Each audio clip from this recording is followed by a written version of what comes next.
ഋഷികേ എവിടെയാ പോന്ന്? നമ്മ അൽമസാർ സ്കേറ്റ് പാർക്കിലോട്ടാണ് പോന്ന്. ഓക്കെ, അപ്പൊ നമ്മളിപ്പം സ്കേറ്റ് പാർക്കിലേക്ക് എത്തിയിട്ടുണ്ടല്ലേ?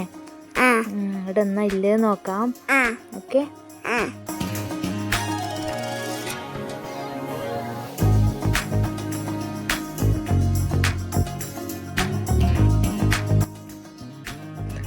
ഇവിടെ എൻ്റർ ചെയ്യുമ്പോൾ തന്നെ ഈദ് സെലിബ്രേഷൻ്റെ ഭാഗമായിട്ട് കുറേ പ്രോഗ്രാംസ് ഒക്കെ നടക്കുന്നുണ്ട്.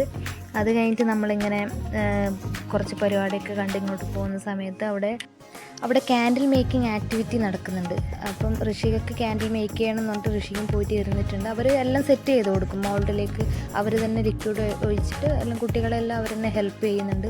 പിന്നെ നമ്മൾ സെലക്ട് ചെയ്തത് വാട്ടർമെലൺ ഫ്ലേവറാണ്. അതും അവരതിലൊഴിച്ച് എല്ലാം മിക്സ് ചെയ്ത് റെഡിയാക്കി വെച്ചിട്ടുണ്ട്.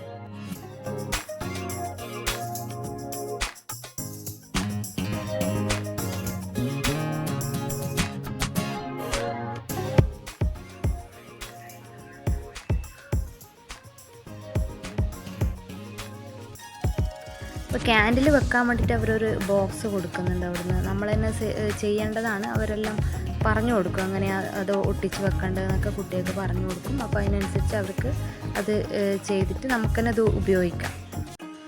അങ്ങനെ നമുക്കൊരു ബോക്സ് കിട്ടിയിട്ടുണ്ട്. അപ്പോൾ അതിലേക്ക് മെഴുകുതിരിയൊക്കെ എടുത്ത് വെച്ച് ഋഷി അങ്ങനെ അത് മെഴുകുതിരി ആവാൻ വേണ്ടി വെയിറ്റ് ചെയ്യായിരുന്നു. അപ്പം 30 മിനിറ്റ്സ് ആയിട്ടുണ്ട്. ഋഷികേൻ്റെ ക്യാൻഡിലൊക്കെ ഏകദേശം സെറ്റായിട്ടുണ്ട്. അപ്പോൾ അവരത് ഒക്കെ മോൾഡിൽ നിന്നൊക്കെ എടുത്ത് ഋഷികക്ക് കൊടുത്തു. ഋഷിക ഹാപ്പിയായി. നെക്സ്റ്റ് നമ്മൾ ഫേസ് പെയിൻറ്റിങ് ചെയ്യാനാണ് പോയത്. അപ്പം മോളുടെ കുറേ നാളത്തെ ആഗ്രഹമാണ് ഫേസ് പെയിൻറ്റിങ് ചെയ്യണമെന്ന്. അപ്പോൾ നമുക്കിപ്പോഴാണ് ഒരു അവസരം കിട്ടിയത്. ഋഷിക ഭയങ്കര എക്സൈറ്റ്മെൻറ്റിലാണ്. ബട്ടർഫ്ലൈ ആണ് സെലക്ട് ചെയ്തത്. ബട്ടർഫ്ലൈ ആണ് ഇപ്പം മുഖത്ത് വരച്ചുകൊണ്ടിരിക്കുന്നത്.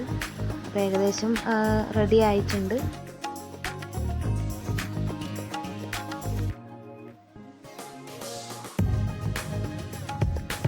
അപ്പോൾ ഇതാണ് ഫൈനൽ ലുക്ക്. അതിൻ്റെ ഇടയിൽ ഋഷിക്ക് അവർ മൈലാഞ്ചി ഇടാനും പോയിട്ടുണ്ടായിരുന്നു. അപ്പോൾ മൈലാഞ്ചിയൊക്കെ ഇട്ട് സുന്ദരിയായിട്ട് ഇരിക്കുകയെന്ന്. ഇത് ഋഷിക ഉണ്ടാക്കിയ ക്യാൻഡിലാണ്. അത് കഴിഞ്ഞ് അവിടെ ബലൂണൊക്കെ ഇങ്ങനെ പല ഷേപ്പിലിങ്ങനെ വീർപ്പിച്ച് കൊടുക്കുന്നുണ്ടായിരുന്നു. അങ്ങനെ നമ്മൾ പോയപ്പോൾ നമുക്ക് 2 ബലൂൺ കിട്ടി. അങ്ങനെ നമ്മൾ പ്ലേ ഏരിയയിലേക്ക് പോയി. ഋഷിക കയ്യിൽ മൈലാഞ്ചി ഇട്ടുകൊണ്ട് കളിക്കാനൊന്നും പറ്റിയില്ല. പിന്നെ അവിടെ നിന്നൊരു ലുക്കിമത്തൊക്കെ കഴിച്ച് എൻജോയ് ചെയ്ത് തിരിച്ചു വന്നു.